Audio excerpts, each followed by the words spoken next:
Hello viewers, welcome to Shobha's Kitchen. இன்னைக்கு Shobha's Kitchenல நம்ம சூப்பரான ஒரு சூப் பார்க்க போறோம். இதுக்கு பேரு லெமன் கொரியாண்டர் சூப். இதுக்கு தேவையான இன்கிரிடியன்ட்ஸை ஒரு ஃபுல் லிஸ்ட்டை எடுத்து லிங்க் டிஸ்கிரிப்ஷன்ல போட்டிருக்கேன். அதை நீங்க செக் பண்ணிக்கோங்க. வாங்க இந்த ரெசிபியை இப்போ எப்படி பண்றதுன்னு போய் தெரிஞ்சுக்கலாம். 2 டீஸ்பூன் எண்ணெய் ஊத்துறேன். பூண்டு ஒரு 4-5, பொடி பொடியா நறுக்கின இஞ்சி ஒரு 1/2 டீஸ்பூன், ஒரே ஒரு பச்சை மிளகாய். இது கொஞ்சம் வதக்கிக்கணும்.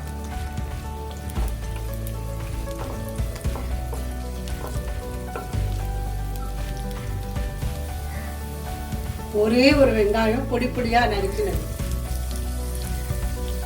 ஒரு 1/2 கப் முட்டைக்கோஸ், ஒரு 2 டீஸ்பூன் கேரட், பீன்ஸ் ஒரு 20 கிராம்ஸ். இதை நல்லா வதக்கிக்கணும்.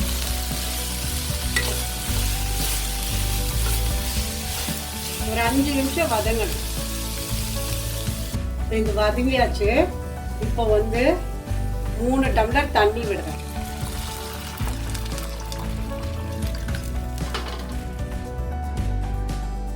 இதுக்கு தேவையான அளவு உப்பு, பெப்பர் நான் 1/2 டீஸ்பூன் போட்டுடுறேன். இதுக்கு தேவையான அளவு போட்டுக்கோ. 2 டீஸ்பூன் சோள மாவு போட்டுருக்கேன். அது கொஞ்சோண்டு தண்ணி விட்டு கரைச்சிக்க போறேன்.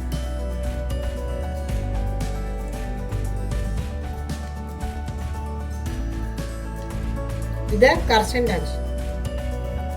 ஒரே ஒரு லெமன் ஜூஸ் விடுறேன். இது நல்லா கொதிச்சு விட்டு இந்த கரைச்சி வச்சிருக்க சோள மாவை இதில் ஊற்றுறேன்.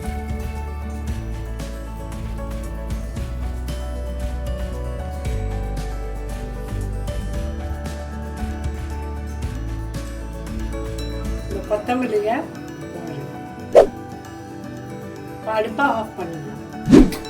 இப்போ இந்த லெமன் கொரியாண்டர் சூப் ரெடி ஆகிடுது. இது நீங்கள் வீட்டில் ட்ரை பண்ணிவிட்டு உங்களுக்கு எப்படி வந்திருக்கு அப்படிங்கிற கமெண்ட்ஸுக்கு கமெண்ட் பாக்ஸில் சொல்லுங்கள். இந்த வீடியோ பிடிச்சிருந்ததுன்னா லைக் பண்ணுங்கள், ஃப்ரெண்ட்ஸ் அண்ட் ஃபேமிலியோட ஷேர் பண்ணுங்கள். ஷோபாஸ் கிச்சனை மறக்காமல் சப்ஸ்கிரைப் பண்ணுங்கள், பக்கத்தில் இருக்கிற பெல் ஐக்கானை ப்ரெஸ் பண்ணுங்கள். நான் உங்களை திரும்பவும் ஒரு புது ரெசிபியோட உங்களை சந்திக்கிறேன். இந்த வீடியோவை ஃபுல்லாக பார்த்ததுக்காக நன்றி.